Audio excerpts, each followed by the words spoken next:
Hi guys, আজকে আমরা যাচ্ছি পিসির বাড়ি। আর পিসির বাড়ি যাওয়ার পথে এই জায়গাটা আমরা সব সময় দাঁড়াই, কারণ এই জায়গাটার নেচারটা এতটা সুন্দর কি বলবো। পিসির অনেক দিন ধরে শরীর খারাপ ছিল, শরীর খারাপ কমছিলই না, তাই আমরা সবাই মিলে পিসির সঙ্গে দেখা করতে গেছিলাম। ফরচুনেটলি যেদিনকে দেখা করতে গেছিলাম সেদিনকে আমার প্রচন্ড জ্বর চলে এসেছিল, তাও পিসির সঙ্গে দেখা করতে আমরা গেছিলাম শান্তিপুরের বিখ্যাত নিকুতি, মৌসুমী লেবু আর আম। পিসি তো এটা পেয়ে খুবই খুশি। কার মিষ্টির মধ্যে নিকুতি ফেভারিট অবশ্যই কিন্তু কমেন্ট করে জানিও। আমার কিন্তু নিকুতির চেয়ে রসগোল্লাটাই ভালো লাগে। আর এই দেখো আম। পিসির হাতে তৈরি চিকেনটা আমার ভীষণ ভালো লাগে, তাই পিসিকে বলেছিলাম তুমি কিন্তু চিকেনটা করে রাখবে, আমি তোমার হাতেই খাবো। সকালবেলা ব্রেকফাস্টে পিসিকে করতে বলেছিলাম আলু তরকারি আর ভাত, আর পিসি সেটাই আমাকে খাইয়ে দিচ্ছে। বাবা আর মা যেহেতু পরোটা খাচ্ছিল, তাই আমিও ওখান থেকে একটুখানি ভাগ বসিয়েছিলাম। আর এখানে পিসে মশাইকে আমি মাংসটা টেস্ট করাচ্ছি, আর পিসে মশাই পুরো হাতটা আমার খেয়ে নিয়েছে মাংসটার বদলে। আর দাদা এই নতুন ব্যাটারি স্কুটিটা কিনেছিল, তাই পিসে মশাই আমাকে দেখাচ্ছিল যে স্কুটিটা কেমন। স্কুটিটার কালারটা খুবই সুন্দর, ব্ল্যাকের ওপরে ছিল। আমিও একটুখানি স্কুটিটার ওপরে উঠে দেখলাম।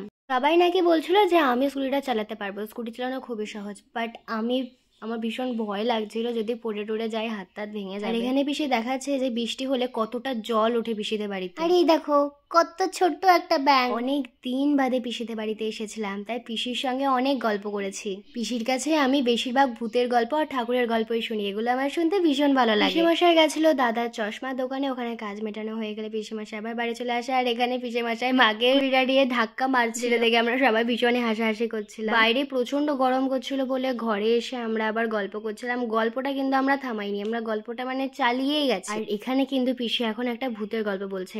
শাশুড়ি মরে গেল, তার পরের দিনের কথা বলছি, ঠিক আছে? তো পিসি মশাই এসে বললো যে ওর মুখ দিয়ে রক্তটা বেরিয়ে গেছে, রক্তটাকেও মুছিয়েও দেয়নি।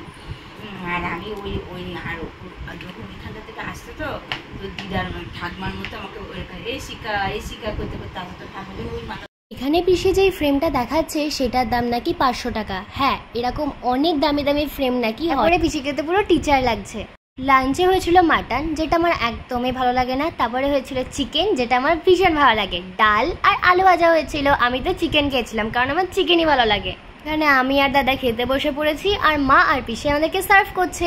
খাওয়াটাও কমপ্লিট হয়ে যাওয়ার পরে আমরা বেশি দেরি করিনি, কারণ পিসিদের ওখানে প্রচন্ড বৃষ্টি পড়ছিল, যখন তখন বৃষ্টি চলে আসছিল, সেই জন্য আমরা বেশি রিস্ক নিইনি। কারণ পরের দিনই ছিল আমার কম্পিউটার এক্সাম, আমি যদি বাড়িতে না যেতে পারি তাহলে কম্পিউটার এক্সামটাও আমার দেওয়া হবে না।